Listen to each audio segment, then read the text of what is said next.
Hello दोस्तों, मेरा नाम है नंदिनी और मेरे इस यूट्यूब चैनल पे मैं आप सबका स्वागत करती हूँ। आज मैं आप सबको कन्याकुमारी घूमने में दूसरे दिन में कहाँ कहाँ आप घूम सकते हो इस प्लेसेस के बारे में मैं बताऊँगी।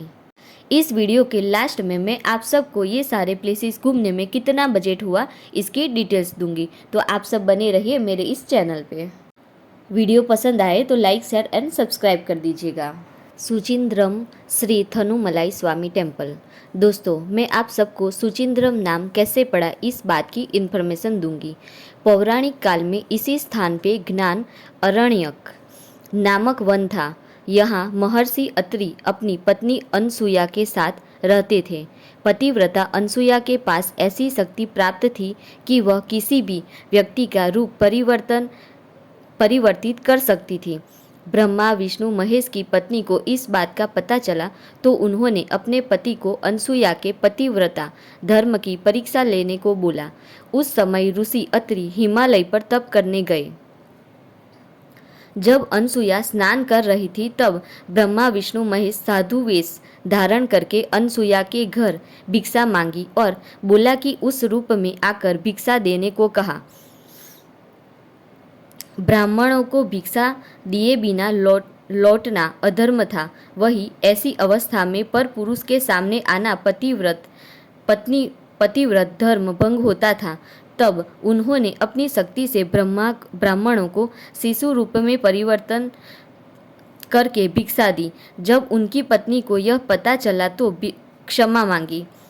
उस समय त्रिमूर्ति ने अपने प्रतीक की स्थापना की, जिसके आधार पर यहाँ ब्रह्मा विष्णु शिव है।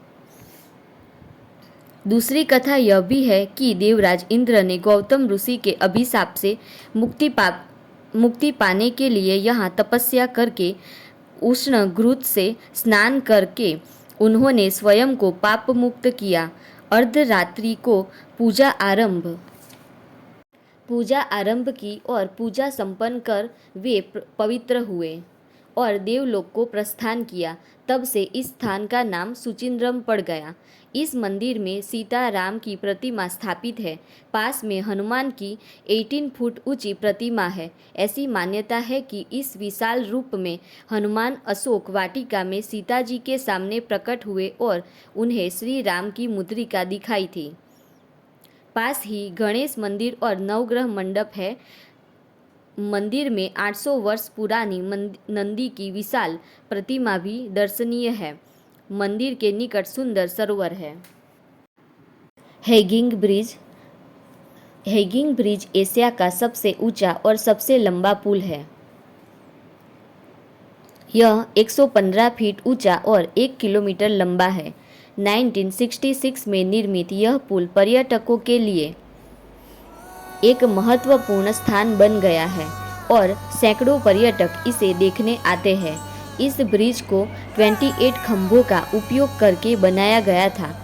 इस पुल के निर्माण का श्रेय तमिलनाडु राज्य के तत्कालीन मुख्यमंत्री स्वर्गीय थिरु के कामराज को जाता है। पहराली नदी पर बना यह पुल करीब 13 लाख की लागत से बना है। इसे मुख्य रूप से विलावनकोड और कलकुलम तालुकों की सिंचाई आवश्यकताओं को पूरा करने के लिए बनाया गया था। आप जब भी यहाँ पे जाओ इस ब्रिज पे, तो जिस रास्ते से आप जा रहे हो उसी रास्ते से वापस आना है। इसका टाइम सुबह 7 से शाम को 7 बजे तक का है।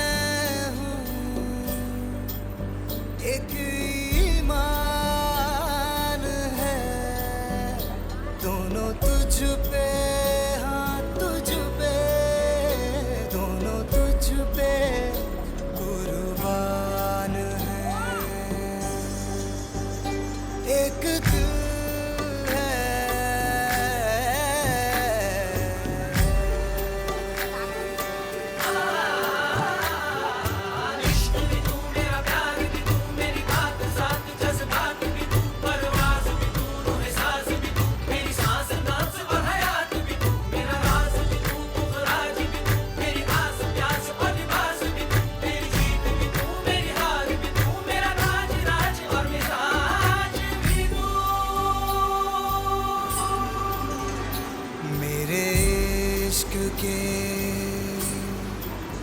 हर मकाम में, हर सुबह में,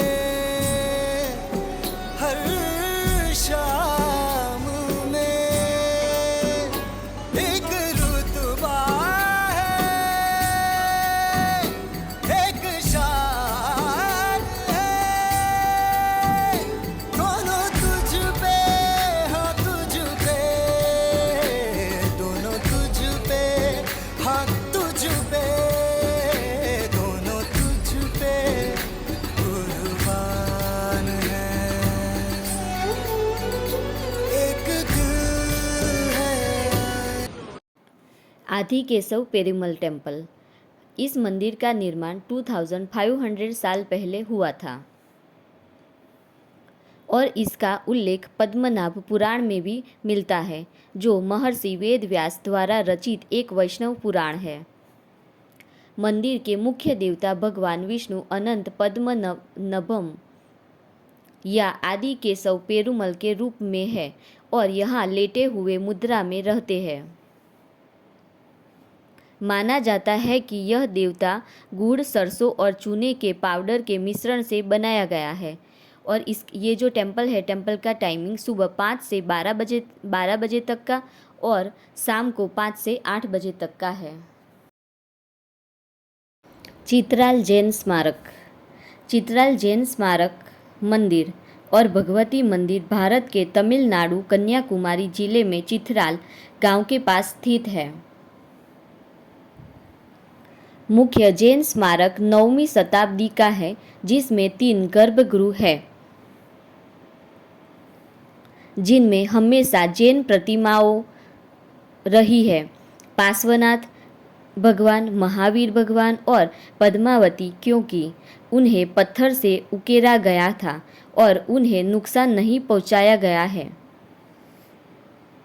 इसके बगल में देवी भगवती यानी कि पार्वती माता को समर्पित हिंदू मंदिर है।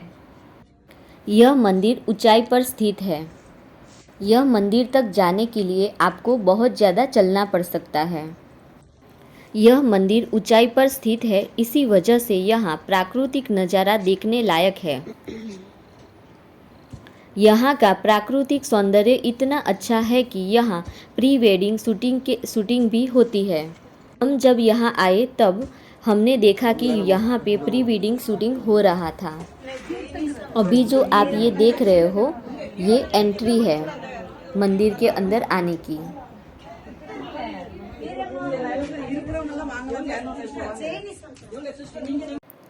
थिरपरापू जलप्रपात वाटरफॉल। यह झरना एक चट्टानी क्षेत्र पर 50 फीट की ऊंचाई से नीचे गिरता है। इस वाटरफॉल में पूरे वर्ष पानी रहता है, लेकिन मानसून में इसकी खूबसूरती कुछ अलग देखने को मिलती है।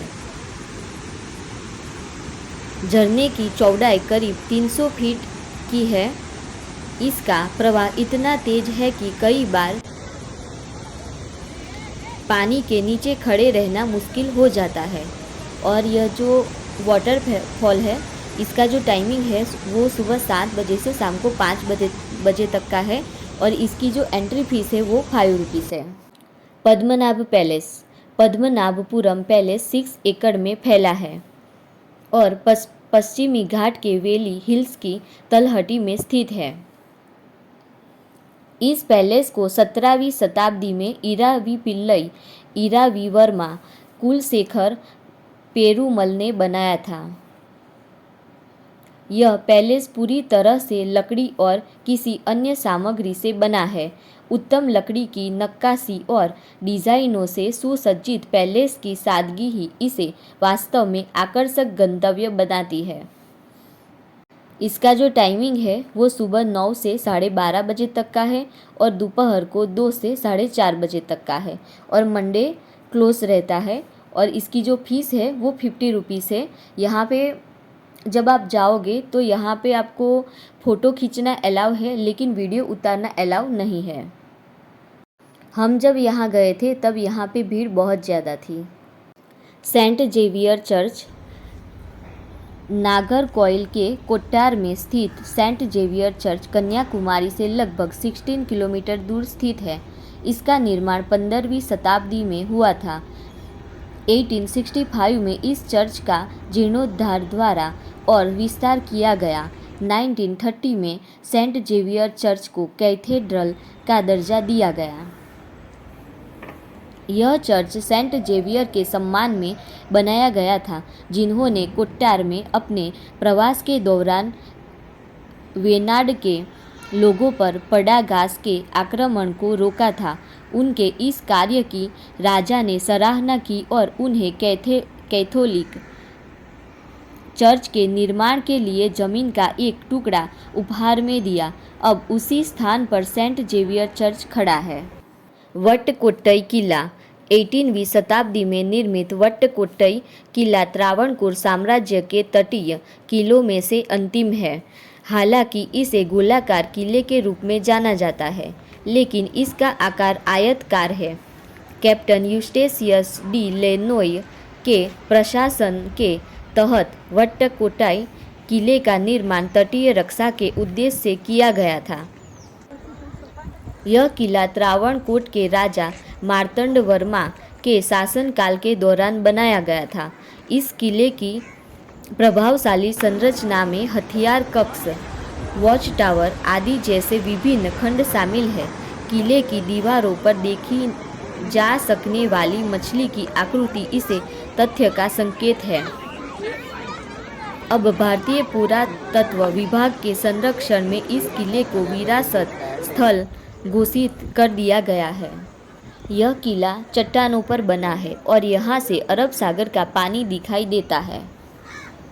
श्री वेंकटेश्वर स्वामी मंदिर। कन्याकुमारी तिरुपति मंदिर में भगवान बालाजी की मुख्य प्रतिमा वैसी ही दिखती है जैसी तिरुपति में है। मैंने आपको 9 प्लेसेस के बारे में बताया। ये सारे प्लेसेस घूमने के लिए हम लोग सुबह 5:15 को निकले थे, लेकिन पद्मनाभ पैलेस के बाद स्वामी सुब्रमण्यम टेम्पल, ये टेम्पल देखने के लिए जब हम लोग गए तब ये टेम्पल बंद हो गया था। तो जब भी आप ये सारे जगह पे प्लेसेस घूमने के लिए आप जाओ तो आप सुबह 4 बजे निकल जाओ, तभी ये जितने भी प्लेसेस मैंने आपको बताए ये सारे प्लेसेस आप घूम पाओगे। नहीं तो अगर आप 5:15 को निकलते हो तो ये जो पद्मनाभ पैलेस के बाद स्वामी सुब्रमण्यम टेम्पल जो है वो टेम्पल बंद हो जाएगा। हम लोग ओल कारुवी वाटरफॉल और संगुथुराई बीच, ये दोनों जगह है, वो दोनों जगह हम लोग नहीं गए थे। और मैंने आपको Suchindram Shri Thanumalai temple, hanging bridge, Adikesava Perumal temple, Chitharal Jain temple, waterfall, Padmanabha palace, Swami Subramanya मंदिर, सेंट जेवियर चर्च, वट्टकोट्टई किला, श्री वेंकटेश्वर स्वामी मंदिर, ये सारे प्लेस घूमने के लिए हमने कार बुक की थी। और ये 10 प्लेसेस घुमाने के लिए कार वाले ने हमारे पास से 3500 रुपीज़ लिया था। ये सारे प्लेसेस हमें घूमने में सुबह 5:15 से शाम को 5 बजे तक का टाइमिंग लगा था। आप कन्याकुमारी में जब भी घूमने के लिए आते हो और टेम्पल में जाते हो तो टेम्पल को बॉयज़ लोगों को शर्ट निकालने के लिए बोलते हैं और जो गर्ल्स लेडीज़ लोग होती है उनको बाल खुले रखने का अलाउ नहीं है। Thank you for watching my video.